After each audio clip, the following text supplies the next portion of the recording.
Welcome back, everyone. I'm Archit Tashadri. You're watching a special as we bid farewell to U.S. President Barack Obama. He just wrapped up his speech after speaking for nearly an hour in Chicago, thanking his White House staff, his wife, Vice President Joe Biden, and supporters.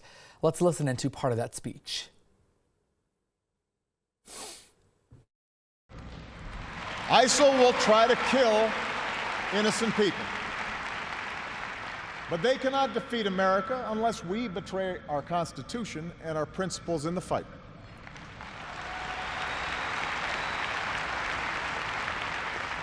Rivals like Russia or China cannot match our influence around the world unless we give up what we stand for and turn ourselves into just another big country that bullies smaller neighbors. President Obama spoke on a host of things that he was able to accomplish in Chicago, and during his time at the White House, he talked about Obamacare. He also talked about the fight against terror, about discrimination, about gender and economic inequalities. To get the latest on this, let's go to our correspondent live in Washington, D.C., Giles Gibson, joining us. Giles, good evening to you. I know the speech was just about an hour. Any surprises there? What do we think about his speech? A little bit of humor, but he certainly talked about many of important issues as well. Well, Archie, I think that the main takeaway would be that non-partisan message. He did spend some time sort of looking back. He talked about how, by every measure, America is a better, stronger place than before. But he spent much of that speech really talking about what it is to be an American citizen, what it is to be part of the American democracy. So I think that was perhaps the surprise, that he spent much of that speech looking forward rather than looking back at some of his achievements and his time in office. And Giles, he also talked a little bit about, talking about public democracy, about those people in the United States who are concerned, who are not satisfied with their elected officials, to go grab a clipboard, get petitions, get signatures, and run for office, really paving the way for democracy and for the up-and-coming generations.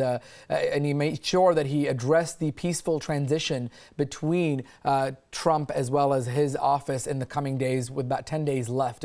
Quite an interesting perspective.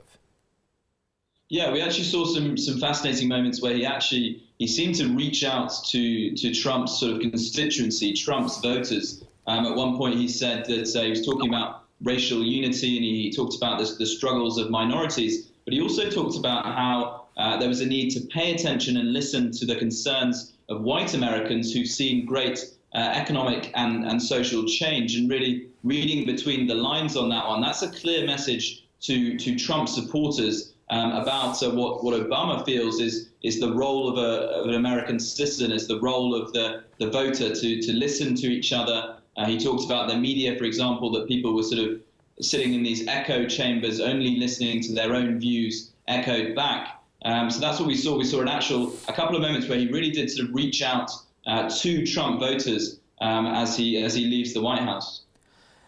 Let's also now listen into part of that speech where he thanked not only his staff, but of course his wife, Michelle Obama, one of his best friends, that he said, talking for several moments with regards to that. Let's listen into that.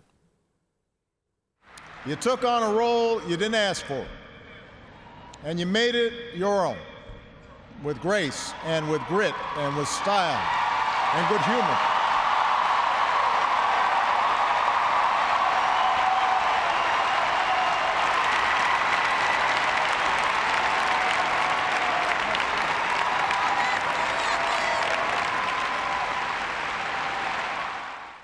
Certainly a teary-eyed Obama. We don't see that too often. He's not overly sentimental.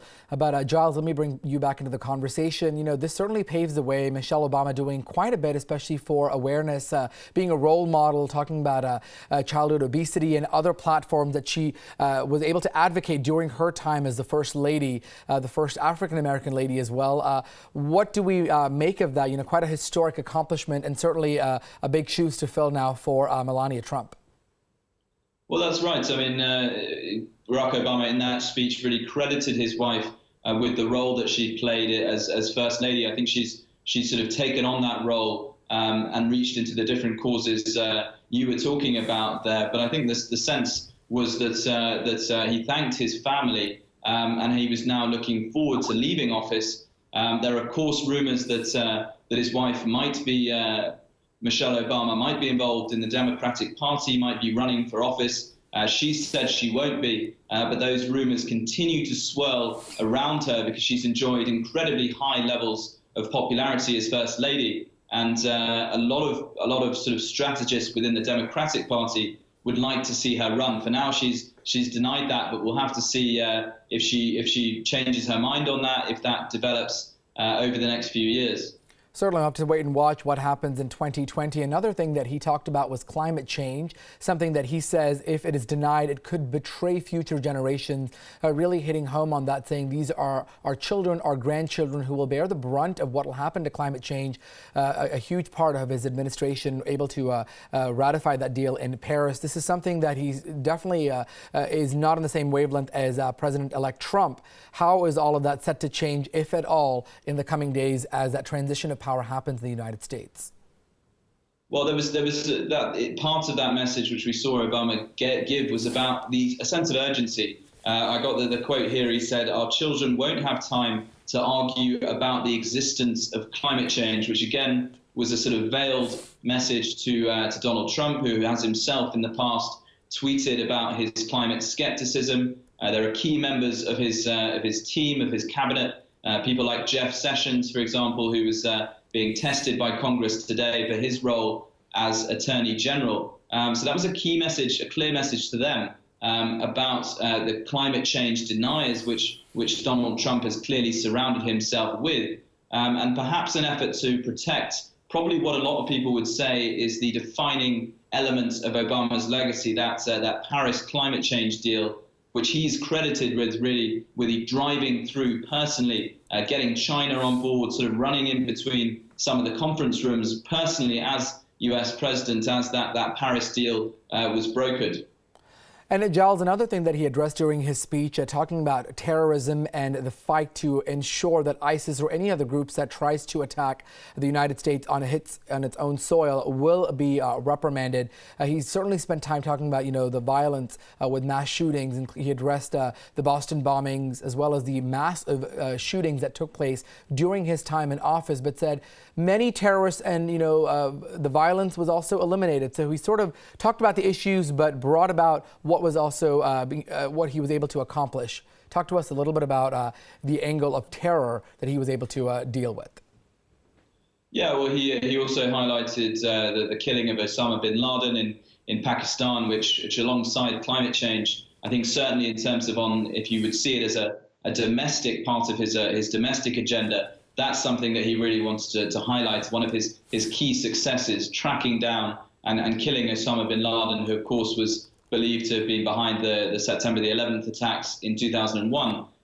But when he shifted to talk about terror, one of the interesting things that I thought when he was probably the only time in a speech where he seemed to directly address Donald Trump, or at least directly address one of his policies. He said, "I reject discrimination against Muslim Americans," and there was a huge cheer from the crowd, probably one of the biggest of the night, actually, when he said that, which was a clear reference to some of Donald Trump's rhetoric during the campaign about possibly banning Muslims. So that I felt that was one of the sort of unique moments where he really did. You could see, without saying his name, he was speaking directly to Donald Trump there for sure.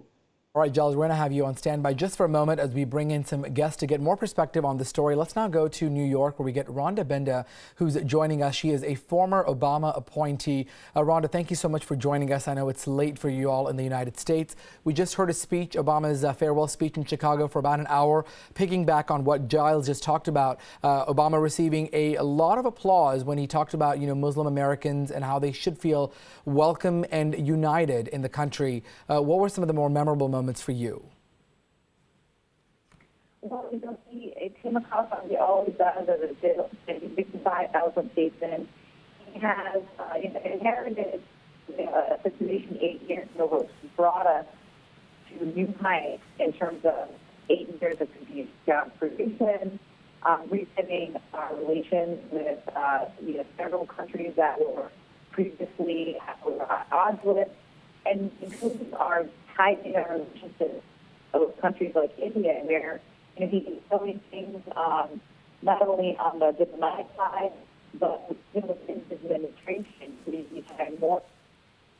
All right, Rhonda, we're going to try to get back to you in a moment. I think we're having a bad connection there, but let's now go back to Giles Payton, talking about the situation where he got that applause when he referenced Muslim Americans and for them to feel united. Certainly, as you mentioned, during his campaign time, Trump did talk a lot about banning Muslims into the country, making sure there were walls built, and that's certainly already happening as he comes into power. What was that like when Obama talked about racial issues in the United States and sort of keeping a more united States of America?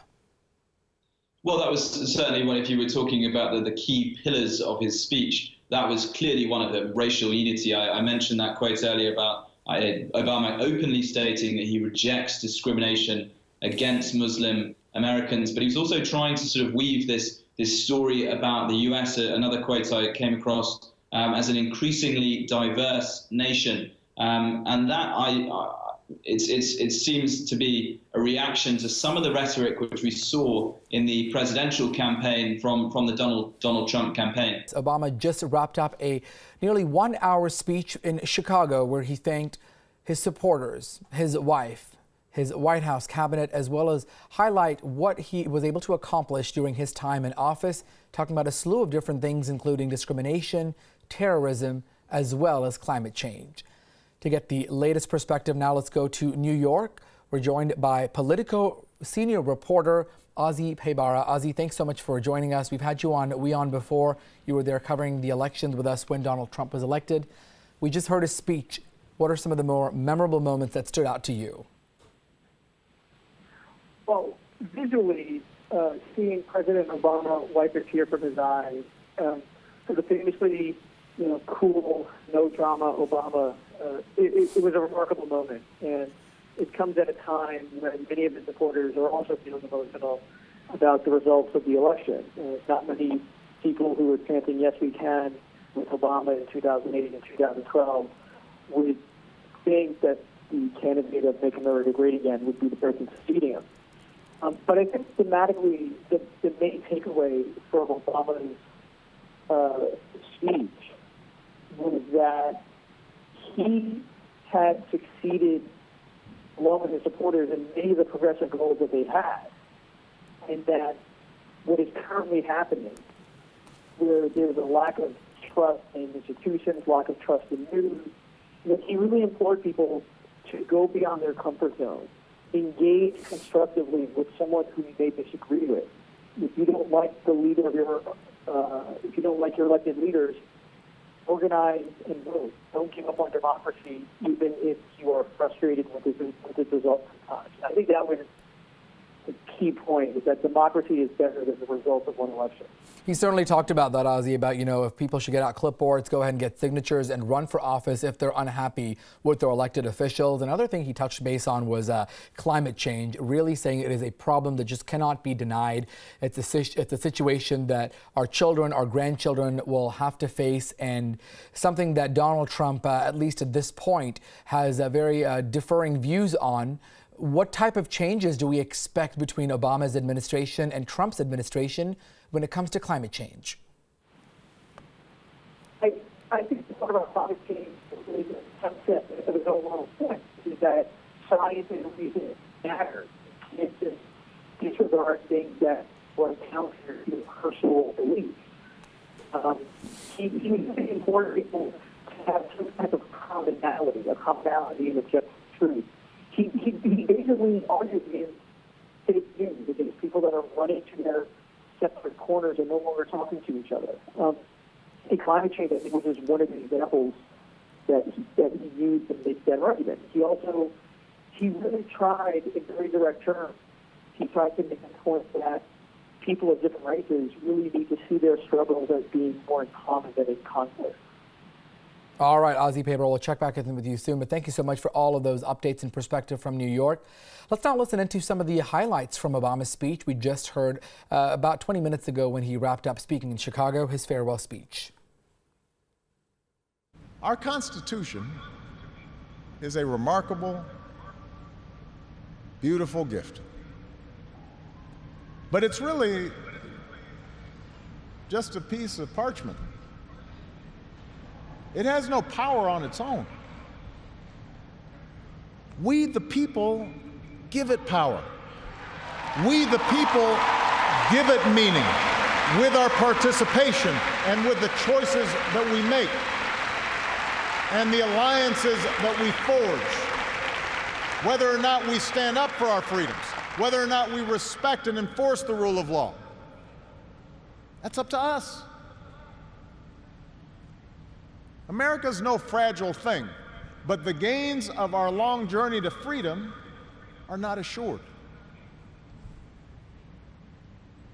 In his own farewell address, George Washington wrote that self-government is the underpinning of our safety, prosperity, and liberty. But from different causes and from different quarters, much pains will be taken to weaken in your minds the conviction of this truth. ISIL will try to kill innocent people, but they cannot defeat America unless we betray our Constitution and our principles in the fight.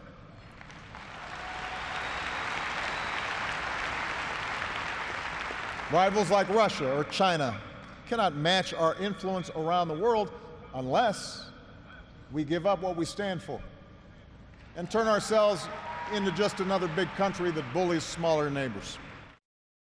You took on a role you didn't ask for, and you made it your own, with grace and with grit and with style and good humor.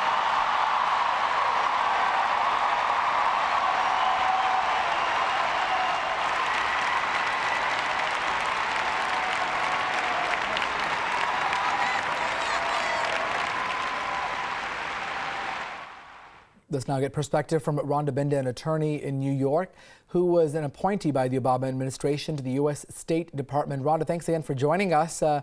Certainly a very historic day with just days left before that transition of power happens in the United States between the Democrats and Republicans.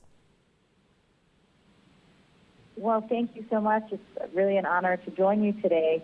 And we are at the end of an era here of, 8 years that lots of history made, unprecedented move forward when it comes to industries like innovation and entrepreneurship. Under President Obama, we had the most amount of job creation in the entire history of the United States. And, he inherited the worst recession any president inherited, and without the help of Congress, he was still able, through the strength of his staff working together, to bring us out of that and revive our auto industry, our housing industry, and similarly make progress on international fronts, specifically with really forging a strong relationship he built with Modi, and the result is going to be it's a defining partnership for the 21st century of what we've seen under the Obama administration. In India. And Rhonda, I know you were an ex-Obama appointee as well, and you'd worked in the White House as well. What was all of that like? Give us kind of a quick summary of being part of that and seeing this transition of power happen. Well, I worked on the presidential transition to Obama-Biden, and what's normally happening during this time is everybody in the Obama-Biden administration is preparing very, diligently for passing the torch. So they're just sort of summing up where things are left off and working closely with the new administration coming in to make sure that they can hit the ground running for what they want to achieve in the first 100 days. In those first 100 days, the promises that President-elect Trump has made, he's going to try to deliver as quickly on those. And I'm presuming that's really the focus on what, several campaign promises can he get rolling and bring to bear. And, so far, the way that I've been hearing the transition going is that, it's been, the passing of the torch has been going smoothly. 8 years ago, there was a supreme there's a sort of a difficult transition because of the recession, and then the 8 years, the before that, also then we had, issues with the Supreme Court. So this seems to be a lot easier transition because our country actually is leaving us in good hands. We have, health care for another 20 million citizens. We haven't had any major, issues, thankfully, on U.S. soil. And really, he's really progressed the country when you look at achievements like marriage equality. He's shut down a lot of, with respect to education, a lot of, scams that were going on and taking higher education in the wrong direction. He really focused. All right, Rhonda Bennett, thank you so much for your perspective. We appreciate that. And a quick wrap-up from Giles Gibson, our correspondent in Washington, D.C., who's been tracking this. Final thoughts, Giles. Well, yeah, I think that the main takeaway has got to be this non-partisan message after such a bitter and divisive election between Donald Trump and Hillary Clinton. We saw Barack Obama trying to reach out to not only his own supporters, his own voters, but also trying to speak to the people directly who voted for Donald Trump. And we'll have to see if that message of unity is really carried on into the Trump era with the inauguration on the 20th. All right, Giles Gibson, thank you so much for that perspective. And that does it for this edition of our special Goodbye to Obama. More news and updates ahead on the other side. I'm Archit Seshadri. Thanks for watching WION.